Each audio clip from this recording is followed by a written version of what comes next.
Сделать республику лучше и предложить неординарные решения актуальных вопросов. Такую цель ставили перед собой все участники конкурса «Управленческая команда». Имена его победителей объявили в Доме правительства. С лидерами Чувашии познакомился мой коллега Дмитрий Ковалев.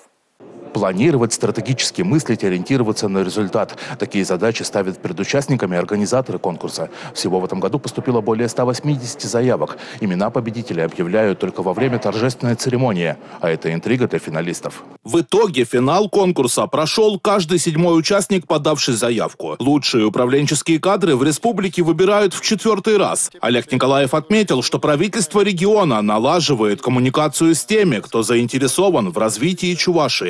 Конкурс, хоть и проводится правительством Чувашской республики, он проводится в партнерстве с ведущими предприятиями Чувашской республики. Это те предприятия, которые сегодня занимают ведущие места не только в отрасли, но и конкурируют с мировыми гигантами. И, очевидно, здесь, участвуя в этом конкурсе, зачастую конкурсанты имеют возможность, естественно, быть замеченными скажем так, кадровыми службами. Будущим управленцам, которые захотят проявить себя в органах власти, глава региона дал совет работать как сервисная служба для жителей Чувашии. Первое – это государство для людей, второе – это государство для бизнеса, второе – это государство для внутреннего клиента.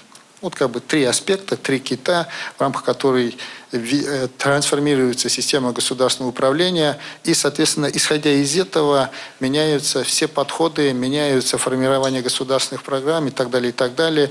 И, естественно, здесь максимально вот эти все составляющие возможны только на основе командной работы. На этапе полуфинала участники конкурса должны были представить решение ключевых задач на пути социально-экономического развития республики. Это и продвижение туристических продуктов, и привлечение молодых кадров в села, и дальнейшая цифровая трансформация региона. Известный шеф-повар Евгений Шуваев выводит на новый уровень национальную кухню, чем и привлекает гостей в Чувашию. Буквально на прошлой неделе он готовил авторские блюда на выставке «Россия». И через призму кулинарии я смотрю на политику, историю, религию даже в конце концов.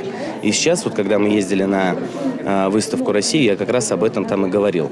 То есть, когда меня спросили в полуфинале, а зачем ты сюда пришел? Ты же повар, фермер. Но я строю сейчас гастрономическо-туристическую ферму свою.